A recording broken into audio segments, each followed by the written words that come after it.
Welcome to another episode of Mr. Therapist and the Counselor Podcast. What's my intro? Batman. Our song kind of where we demystify the process of therapy. We try to get people closer to understanding therapy by having real, raw, honest conversations. And our goal is to do that. My name is Manny Romero. Jesse O. This week, we're going to talk about the roast of Mr. Therapist. We're talking about roasting. We're going to talk about bullying. We're going to talk about a whole bunch of other things. We're going to talk about the roast of Tom Brady, right? It's going to be a tipping point. Bro, just a little that bit. was not the plan. Yes, it was the plan. We're Anyway, talking about bullying. You're bad. I'm so bad. I'm bullying you right now. This is the roast. We're in the roast of Mr. Therapist. Remember, if you like the episode or get some value in any way, please share the show, subscribe to the channel, and give us a follow, man. Help us spread the word. And we're about to get in this, bro.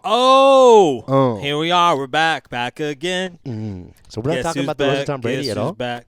We will a little bit. Okay. But I don't want I'm that. So that's just like, that was so long ago. Yeah, it was. I don't want to talk about that. Whew. What's up, man? What's up, dude? Here we are. We're here. I feel like we haven't recorded in a long time. That's not true. No, it hasn't really. Why does it feel that way? It's been a couple weeks, I think. I haven't talked to you in a long time. That's what it is. You've been super busy. I've been busy. How you checking in? You've been busy. How you checking in today, bro? How you checking in today? Good. I'm super stressed. So not good. But I'm alive, bro. Yeah. I'm here, bro. Yeah. I'm with you. So I am good. Yeah, that's right. But yeah, super stressed, a little irritable. How do you deal with that stress? Besides podcast with me. How do I deal with it? Like, what do I do to like help me with the stress, or like how am I when I'm stressed? It's two different questions. Yeah, I think all of it. What do you do when you are stressed? Like, how do you take care of the stress? How do I take care of the stress? I pray. I try to take a breath. And I practice just being in the moment, right? When I'm with my kids, when I'm with my family. That's my base, my home base. Yeah. But yeah, if you take a moment, if you be in the moment, your problem does not live in that moment. So that's how I feel. Dang, man. Yeah. How about you, man? How are you showing up? I'm showing up. I'm totally focused on the clock, not in front of me right now. Is the clock even there? No, it's not. How am I checking in? Damn. Watch this. Mr. Therapist is going to grab the clock for me. Hopefully it doesn't fall down. Yeah. Oh, do you want me to go now? Yeah. Like cute? I'm checking in today.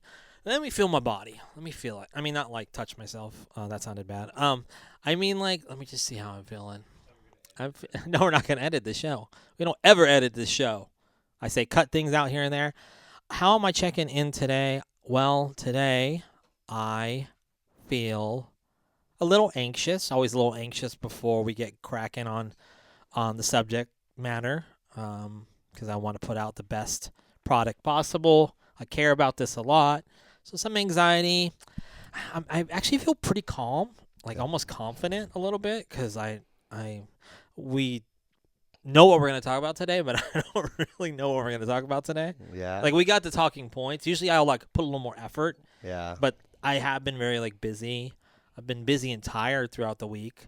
I feel like I've just been fighting like illness after illness after illness, but that's what happens when you have a 2-year-old. Just happens when you got licensed to ill. Oh, that's right. Beastie Boys, 30th anniversary of ill communication. Damn, bro. I know what's that out up. of your butt. Heck Nice. yeah. That's legit, dude. That's good. One of the best things a client recently said to me was that she said I look like a Beastie Boy. Oh. I thought that was super cool. Like an old wannabe rapper?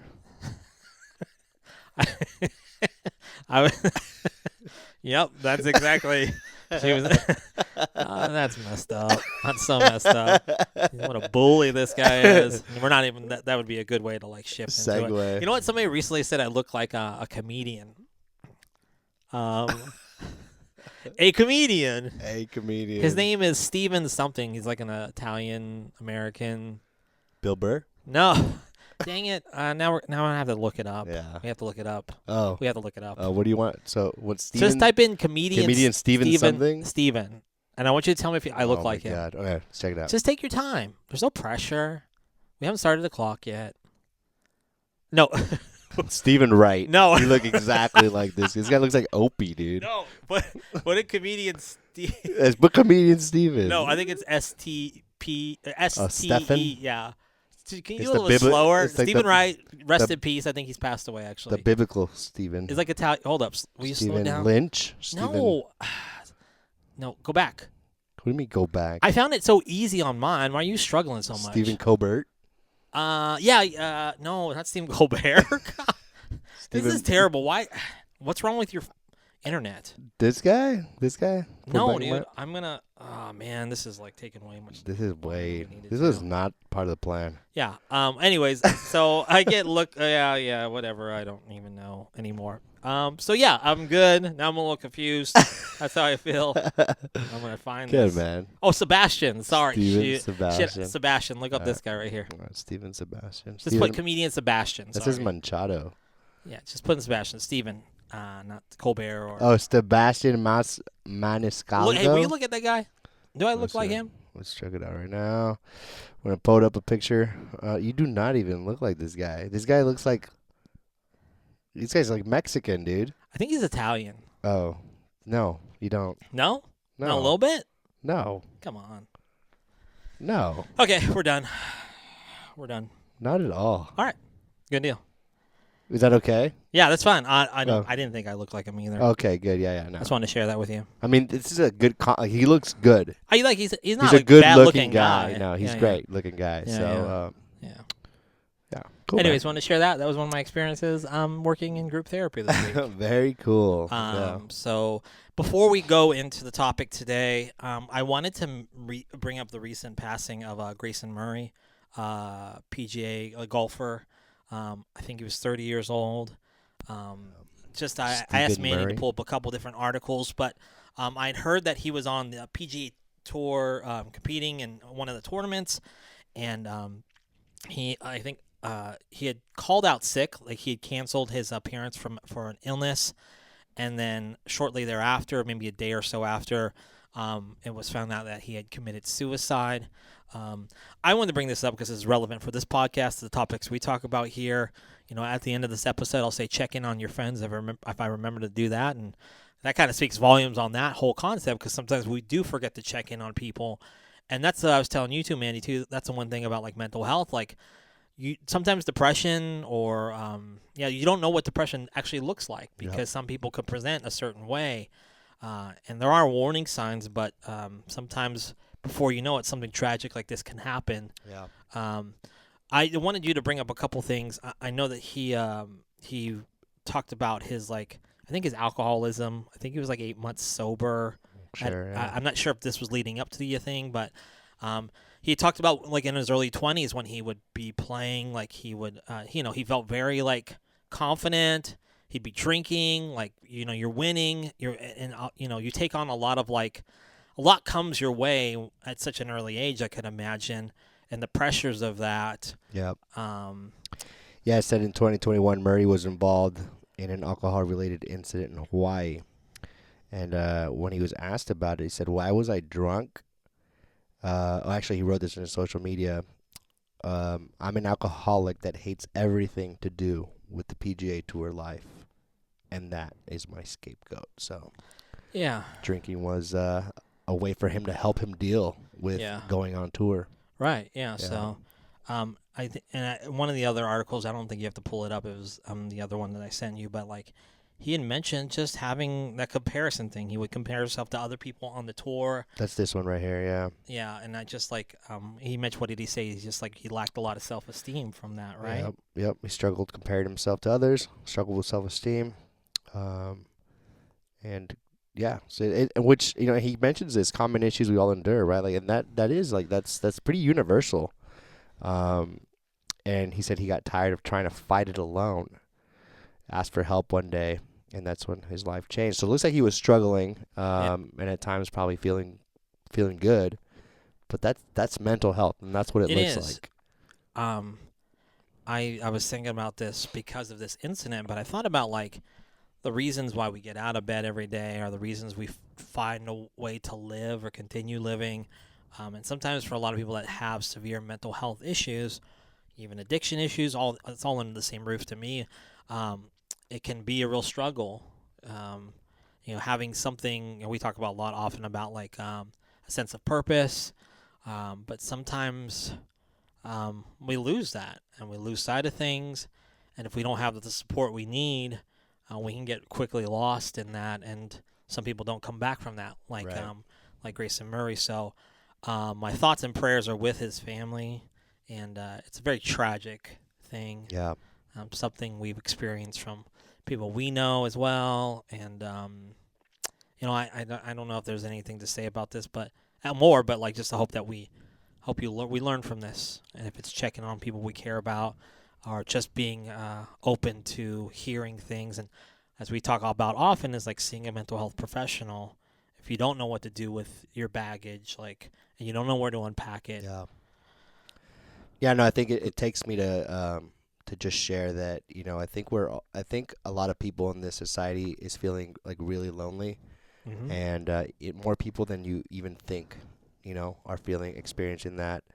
And loneliness is one of those things that you feel on the inside, and it could look like it's not there on the outside, and we all experience it. So you can't say you don't ever feel lonely. Like we all feel lonely. Yeah. It's just a matter of what do you do with that loneliness? How do you manage with it? What do you do in response to it? And if you can make a difference in someone's life by just checking in with them, like Jesse's always saying, checking on your friends, creating a space, making it easy for someone to tell you that something's going on. You have a power in you to just ask someone, hey, are you doing okay? Yeah. And following it up with, are you really though? Are you doing okay? And then, hey, if they're doing great. If not, it gives them that opportunity and that platform to step up and talk about it. Yeah, I just actually had this kind of revelation as we're sharing right now and talking about this week. I noticed I did something a little different. I went and I was seeking out like people to talk to, and I couldn't really pinpoint what it was, but I think it is that sometimes I do get lonely. Yeah. It's and if you gravitate to people that you like, or just feel like you can feel comfortable about sharing it with people, specific people, yeah, I think sometimes we don't even recognize that we're lonely. We might just be missing something like that. So, yeah, just talk to people, process, talk to mental health professionals. So, yeah. Yes, sir. Yeah. No, thank you for bringing that up, man. Yeah, for sure, dude. Let's get into our topic. That's right. So from that, me and Manny for the next 20 minutes in time sessions are just going to make fun of each other back and forth. Are you good with that? No, dude. I'm super sensitive today. So this week on time sessions, the concept of the roast, we're going to talk about that. We're going to talk about bullying a little bit. But you had text me, hey, did you watch the Roast of Tom Brady, right? You didn't watch it, correct? I did watch it. You did watch it. Okay. I did, I didn't watch it. I mentioned something with a previous guest that we had, Lori Wilson. I don't know if it was on air or not, but I'd mentioned what I'd heard about the roast was that Tom Brady's kids, after he did it, he suggested he wouldn't do it ever again, and maybe not even do it in the first place because how much it significantly impacted his kids, which I didn't read further into that. Yeah. I don't know if it was just hard for his kids to hear such negative things about their dad, or then people ripping on their father. Yeah. But let me ask you, why did you want to watch the roast? Yeah. So. Or do you want to add anything to what I just said? Yeah. So. Okay, go ahead. So the reason why it impacted his kids is because they were sort of making fun of the idea that he chose football over being a dad. Oh, really? Yeah, because when he, for people that don't know the story, right? He retired, and then through that he unretired, and in that process of unretiring, he was debating with coming back. I believe Giselle. Yeah. His wife was a gazelle is like a type of animal. Yeah. Giselle was saying no, we need you here, right? Your kids need you. Yeah. And so he chose to go back, and so they kind of roasted him as only a bad dad would go go back to football for an 8-8 season or something like that. And then, well, him and his wife they had divorced since then too. I don't know if you knew that. I don't know. I don't know exactly the timeline, but yeah, for sure they've divorced. I think that. I mean, they could have maybe significantly made an impact on their relationship. Yeah. I don't know the ins and outs of that either, and I haven't really read up too much on it. Yeah. I know that they're not together currently. Yeah, but you said, what did I think about it? Yeah. What did you think? Like, why did you want to watch the roast? Yeah. Because I'm a football fan. Okay. All right. So you watched it initially for the sports aspect. Yeah. Like, if you're a football fan, you obviously know who Tom Brady is, obviously, right? yeah. Okay. And so you wanted to see who was going to show up. There's been this, like, if you're a football fan, there's been this dynamic between Tom Brady, Bill Belichick, Robert Kraft, the owner of the Patriots. Bill Belichick was the coach of the Patriots. Tom Brady's the quarterback. Yeah. And so there was this dynamic where it's like they were all going to be there together. And so I kind of wanted to see just how that would play out. Right. And I know Peyton Manning was a part of the show too. So, that just was like, it's a good, and I like comedy too, right? So. Oh, yeah, hold up. So this is good. Do you like Tom Brady? Do I like Tom Brady? Are you asking me Manny the therapist or Manny the fan? Manny, the fan of the Los Angeles / San Diego Chargers. Are you a fan of Tom Brady? I'm not. Okay. I'm anti-Brady. So, did you enjoy some of the ribbing and shit that he got from during the roast? Was there some? Did you take some pleasure in his pain? A little bit, but a little Schadenfreude. You know what that is? No. Yeah, that's what that is. A little bit. Yeah. Is that German? Yeah, I think so. Yeah, it's German. Schadenfreude. It's like you enjoy like the pain, or you enjoy the pleasure in other people's pain. Damn, dude, this is calling me out pretty big. No, but I did enjoy some jokes around like Deflategate, and some of the jokes, even though they were messed up, they were pretty funny. But it's hard to say you taking a pleasure over a man's pain when you signed up for this roast, bro. Like, true. Like you put this together, right?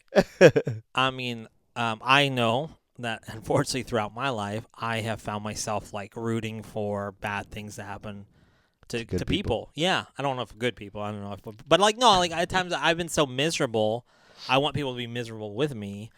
So like, if somebody like got dumped or got fired from a job, I was like, fuck yeah, I didn't like that person in the first place. Like, which is it's super unhealthy. And I used to think like that. And, there's even a chance maybe sometimes I'm rooting for somebody that I don't like to do well, like not do well, which is like it's not very healthy, but it's very true feeling for me. So, makes sense. But the reason why I thought it'd be good to talk about the roast was because there was times where things were super uncomfortable because they kind of made fun of Aaron Hernandez. If you know Aaron Hernandez, he took his life.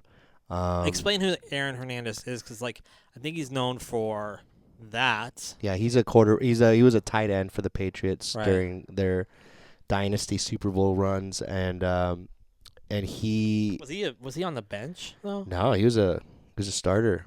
He was like with Gronk. Yeah. Okay. They were both like the best tight end duos at the time. I didn't really know that. Anyways, keep going though. Yeah, and it was a short-lived career, right? Because he ended up getting convicted for a murder, and he ended up taking his life like in prison. Yeah. So, but it was kind of cringy, like some of the jokes that were being made about his suicide, and it was just super uncomfortable. And I was like, dude, this is something to talk about. Yeah. Because like, where do you draw the line of like making jokes? Yeah. I felt like the line was crossed a bunch of times during that show. But that made you feel uncomfortable. That wasn't very funny to you, right? Not really. Like, yeah. And you could tell it wasn't very funny to a lot of people there either. Yeah. Like you could tell some of the kind of more shock value. Yeah. I mean, the concept of the roast is what? Like, basically, somebody goes on a show, they agree to do the roast. Yeah. But what you do is you bring on, I think often it's supposed to be like friends or people like, I think what I've seen like on the Comedy Central roast a lot of times is like friends, but also people in the entertainment industry that might have some connection, or maybe no connection at all. They're just comedians, so they can make jokes. And then at that person's expense of the roast, like example, like Tom Brady, they just make fun of him. They just crack jokes about him. Oh. It's would you ever be down to be roasted? I don't know. I would think I would take it real personal. Yeah, right? Yeah. Yeah. I don't know if it almost feels like selling your soul a little bit, for the money. There's a thing on Reddit called Roast Me. It's been around for a few years, but you go on there. I think you post like a picture. I think other things do this, but you post a picture of yourself and you just kind of allow yourself to be roasted or ripped on, which I'm just like, that's really like, that's pretty brutal. I think, right? Wouldn't you say? Yeah. What do you think the motivator behind that is? I really don't know. Yeah. I go back to the 8 Mile syndrome, or the 8 Mile theory, or whatever you want to call it. It's like, when I always thought, like, it's always good to make fun of yourself before other people make fun of you. But this that's is like more than that, though. But that's more, that's not even relating to that. That's kind of like a protection of self, like. I almost feel like. Because real quickly, I'll see comedians like kind of joke about themselves, but like that self-deprecating humor. Yeah. But that's what a roast, can be. I don't know why somebody would go on there and just put themselves out there just to be kind of like trashed. No, yeah, I have a sense of why though. Like, Let me hear. I think that I think it might have to do with you sort of wondering. It's almost like this feeling of like, I wonder what people think of me, and even a part of it could be partly connected to shame, of like there's some things about myself that like there's probably some sort of impact on confirming some of that stuff about yourself. Yeah, like it could add to that story. It could be an opportunity for maybe people won't say this about me, and that would help me feel better about this aspect of my life, right? Yeah. Yeah. I don't know, because I don't know how else to explain it. Like, I feel like in a way it could be that, like, just this sort of, I wonder what people think about me kind of. I'm trying to find an understanding on why somebody would do that and find some kind of like good out of it, but I struggle with it. Like, I really do, because like I would imagine like my own personal like issues with like my image and how I look sometimes. Like, I already feel like certain things, and I wouldn't want to expose that to people, and then to clarify, like, yes, there's some truth because somebody had seen that. Like, that would do the exact opposite for me. Like, I've got to already find acceptance within myself, and now like so somebody said something about the way I looked, that confirms like, oh, I don't like that. Yeah, I am ugly. Yeah, that's very true. The other reason is money, right? Like you roast yourself online like this for money, to create entertainment. Okay. To create to fund your account. You know what I mean? Like Tom Brady became very relevant. Do you think? And so did a lot of comedians who signed up for the roast. Yeah. Do you think the best kind of humor is at the expense of others? I don't know. I've never thought about that deep, but I think that's a good one, huh? Yeah. Thanks. What do you think? Thanks for throwing it back at me. Yeah, you've thought about this. I think that a lot of humor is like based on like the misery of others. As I laugh uncomfortably, I think that a lot. But do you think the best humor is like the misery of I others? don't know. I think that, so. I mean, these roasts can be very popular. Yeah. Sure, there are times like you mentioned that are uncomfortable. They're funny too, though. They're funny, right? Yeah, for sure. So it was a funny roast. Yeah. There's almost a sense of like, I'm gonna, what is that whole that saying like, you're laughing at me, not with me, right? So, but I think a lot of times that we do find humor in other people's, life situations. Yeah.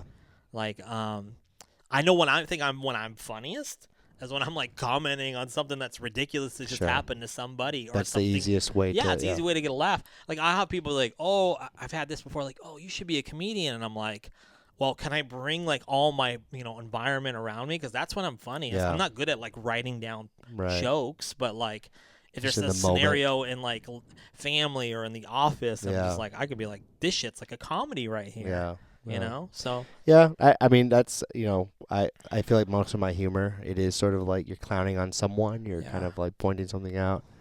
I think that's a big part of it. I think that like I think there is and maybe this, you want to go into this article here, because I really agree with this guy.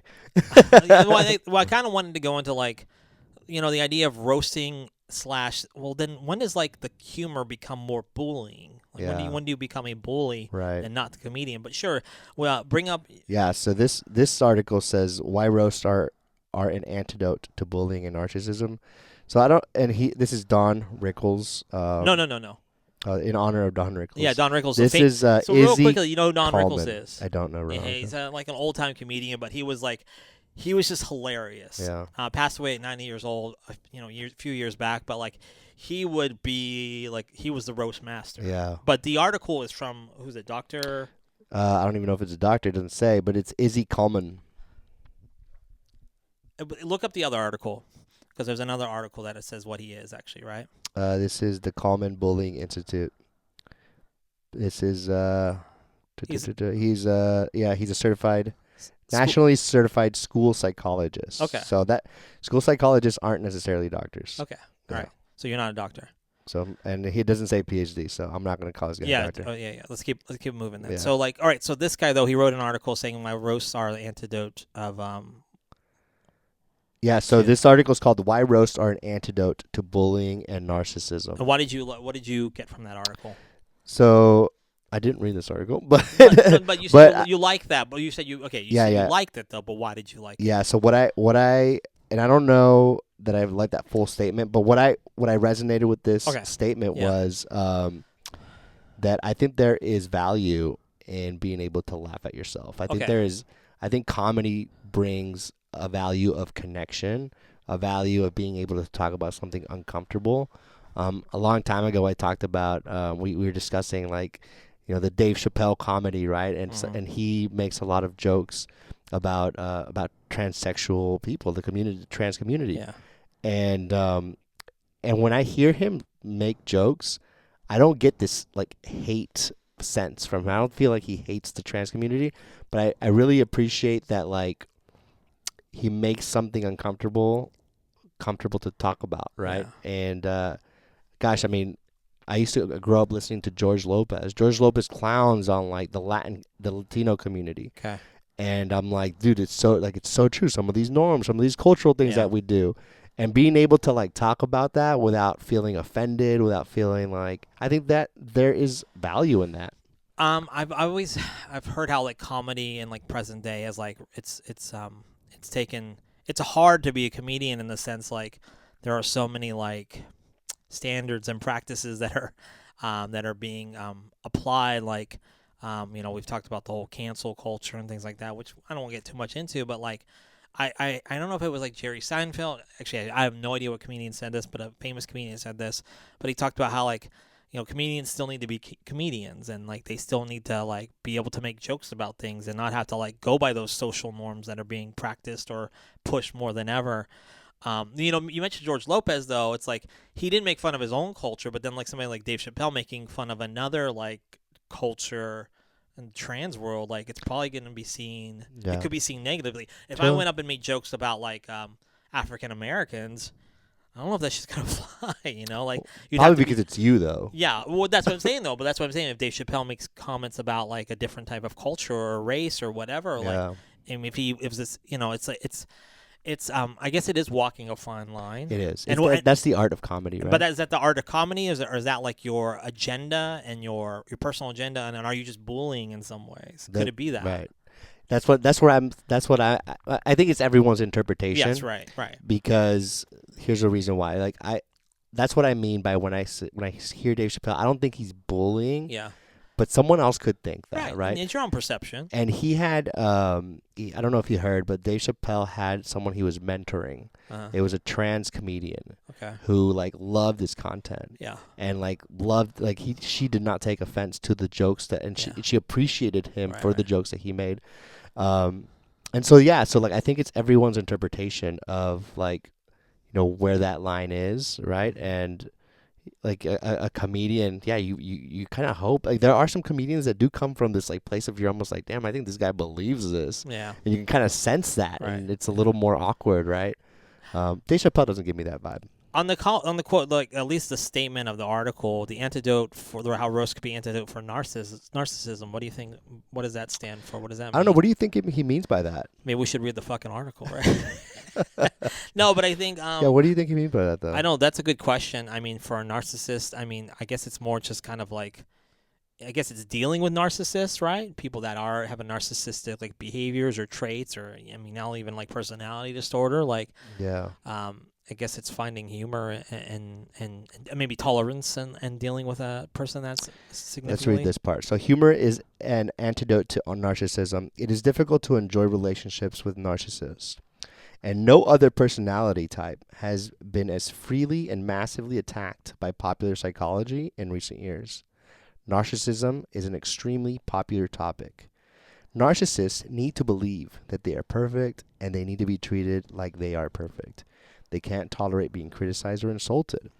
They can even go into rage when they are insulted.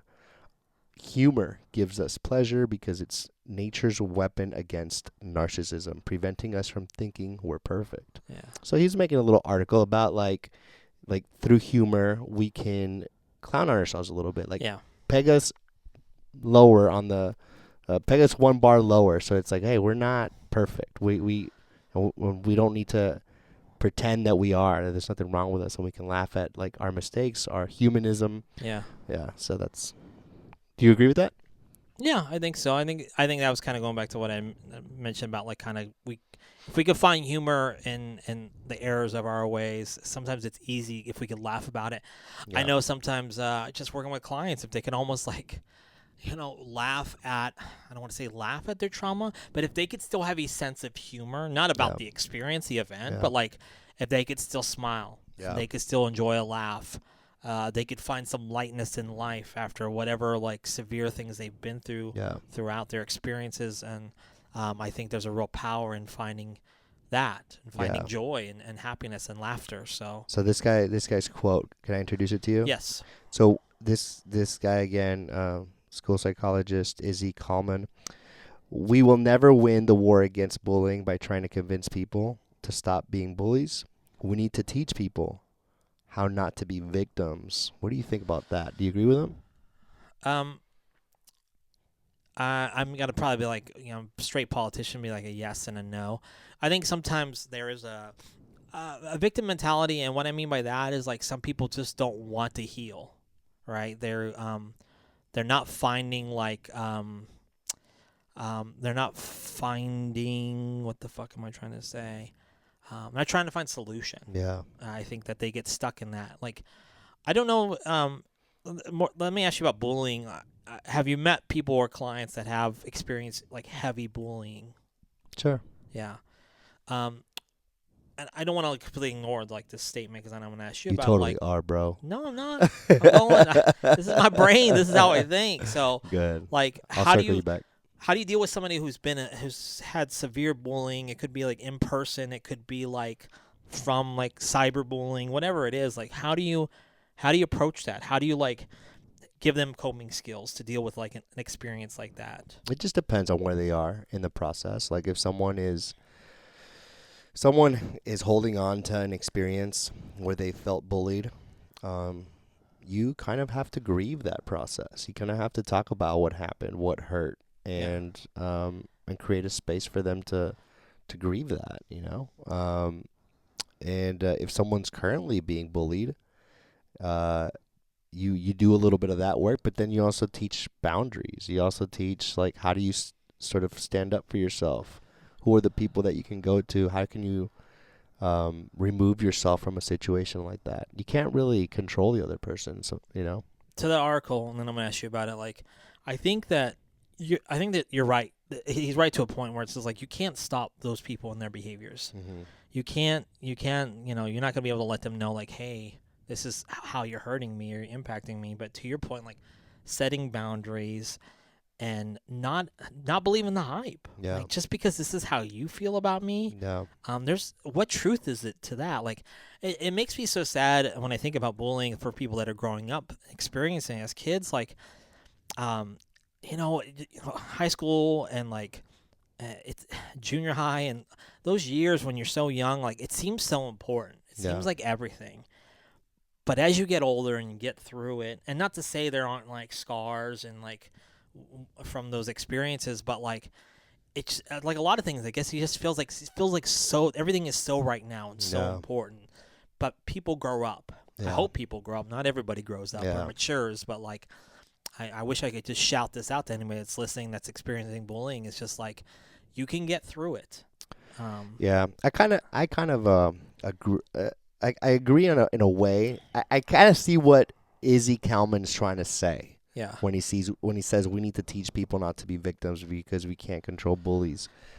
I think I see what he's trying to say, and it's really like he's just hitting you with a stinger, right? It's like, how do you tell someone who is feeling bullied and their feelings are hurt, they're really vulnerable, they're injured emotionally, how do you call them a victim and just add more fucking salt to the wound, right? But I think the way I would rephrase this let me hear is like, you have the power to move through this and to survive this situation and even grow from it, even like become better because of it, right? And so and screw that person. Like that person knows nothing about you. Right. And they probably are going through their own pain, their own trauma that's leading them to pick on the people to this extent. And so I think I want to rephrase, like, don't be a victim, to like, hey, you can get through this. You got the resilience. I think the idea of a victim, though, I think if you look at it, though, I think in some ways we've all been victimized at some level and maybe some experience, right? Like, and to me, like, I don't know the full definition of a victim, but it's somebody that's been like taken advantage of, right? So, but I think that people get so stuck and they don't want, like, kind of matter what I'm saying is like they don't take any action with it. We're all gonna go. I say this. I think everybody at some level in life will experience something difficult that they'll have to find a way to overcome. And hell, I hope everybody does in some way, so it gives them growth and maturity. But like, I think just getting stuck in that and not finding a way to heal. It's like me not going to therapy ever and going like, well, oh man, I can complain about this and complain about that, but like, until I actually take action and do something about it, like, how am I not going to like move forward? You know? So I'm staying stuck. Yeah. But victim can be like a very, like, I think can be a very negative word. Yeah. But I've seen myself as a victim. Well, I think there's two sort of ways to use victim. You can become a victim of being taken advantage of. You can become a victim when a store gets robbed. You can become a victim of abuse, right? You can be, something could happen to you, right? We in that case, sure, we all in some situations we've all become a victim in some way. Yeah. And then you can take this identity of a victim, right? Where it's like, I can't move past this. Right. And I don't have the resources, the tools, the capacity to be able to move past this. And I think that's where I believe we all do. We all have the resources and tools to be able to move past any situation. And sometimes you're working through it. So like, just because you haven't moved past something, you're still hurt by something, you haven't been able to overcome something, doesn't mean you're a victim, especially if you are working on it. Like, sometimes it just takes that time for you to feel better. You know? Yeah. Anything else before we wrap it up today? I guess I just want to throw it back to the viewers. One, like, I want to know, like, what do you think about like roasts? Are they bad? Are they something like that promotes bullying, promotes this sort of like maybe like hate culture? Yeah. Or is it something that like maybe, you like roasts because it kind of creates this space to be able to talk about something uncomfortable? And what do you think about this idea of like, we need to teach people to stop being victims, and that's the way to stop bullying? Do you agree with that sentiment? And do you have any stories or questions around this topic that we might be able to discuss further that's personal to you? So, gotcha. Yeah, man, that's it. And please share the show. Please share the show if you found some value. Boom. Roasted. Right? Michael Scott. Check in on your friends.